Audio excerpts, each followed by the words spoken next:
In today's session, we'll understand the procedural aspects of payment of dividend. So, procedural aspects of dividend payment.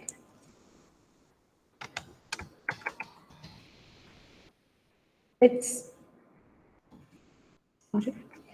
understand how it works. First is, whenever you have to pay dividend, you need to have a board resolution. So the board members, that is the whenever it is a company, a joint stock company, you will have board of directors who will be running the company on behalf of all the shareholders. All the board of directors have to first decide that they want to give dividend. So the dividend decision is the prerogative of the board. They can decide whether they want to give or not depending upon the profit. Hence, the board of directors should, in a formal meeting, resolve to pay the dividend. So they should agree to pay the dividend, and a board resolution should come in this regard. Once they have agreed, they will go for shareholders' approval. So if they have agreed to pay dividend of 10 rupees per share, the resolution of the board of directors to pay dividend has to be approved by the shareholders in the annual general meeting. Every year, the company conducts an annual general meeting in which shareholders have to approve for getting that much or payment of that dividend. However, this approval is not required in case of declaration of interim dividend. What is interim dividend? It is dividend paid in the mid of the year. Usually we pay annual dividend at the end of the year. But in case company is giving dividend in mid of the year, maybe because it has made good profits this year or it is willing to give additional advantage to its shareholders, in that we can go for interim dividend, for which the shareholders approval is not required. Further, it should be noted that the shareholders in the annual general meeting have neither the power to declare the dividend nor to increase the amount of dividend. Here they cannot come and say that instead of 10 rupees give 20 rupees dividend. They have to just approve. They don't have power to declare dividend or increase the amount of dividend. However, they can reduce the amount of dividend. So they can say, no, instead of 10 rupees, maybe you give us 5 rupees dividend, it's okay. The rest money can be retained and invested. Okay, so after the board has agreed, they take shareholders' approval. That's the second step.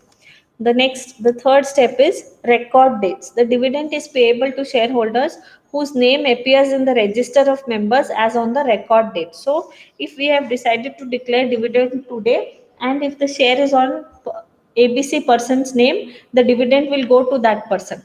But suppose that person has sold the share to XYZ Limited, but still in the records, that is in your DMAT, or the position has not changed. In the records, XYZ name doesn't appear, then the dividend will go to ABC only. So on the date of payment of dividend, whosever name appears for that share, they will get the dividend, even if they are not having it and they have sold it to somebody else.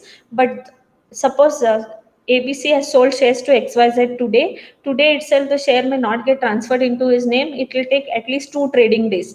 So after it has sold the shares, till the shares go from DMAT account of ABC till DMAT account of XYZ, in those 2 days, if the company declares dividend, for the company still ABC is the owner, so dividend will go to the ABC.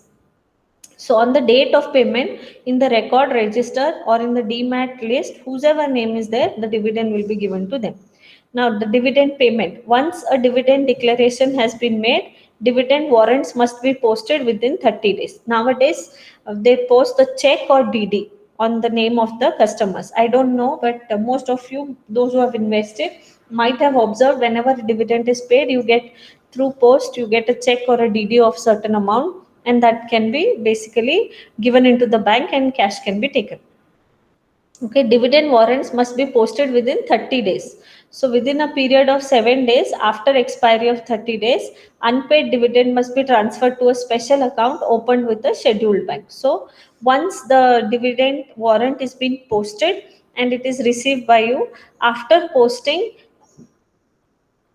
and after the expiry of 30 days, within 7 days, if you don't go and claim the dividend, then that money will be treated as unclaimed and it will go to a special account. Okay, the dividend will be paid to the registered shareholder or to its order or his banker, or in case a share warrant has been issued to the bearer of such a share warrant.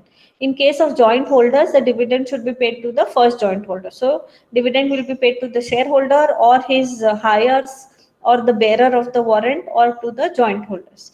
So once you don't claim the dividend, what will So after posting, after 30 days, the company will wait for another 7 days. In 7 days, if you don't claim, it will go to a separate account. So unpaid dividend. If the money transferred to the unpaid dividend account in the scheduled bank remains unpaid, unclaimed for a period of 7 years. So till 7 years, if nobody comes or claims that money and it remains unpaid, then what will happen to that money?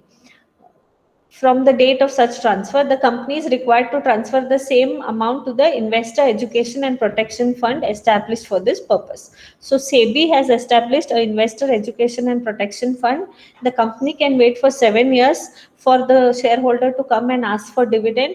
Till 7 years, if nobody comes and claims that dividend amount, that remaining amount should go to SEBI's Investor Education and Protection Fund, where SEBI will use that money to conduct lectures for investment awareness for general public.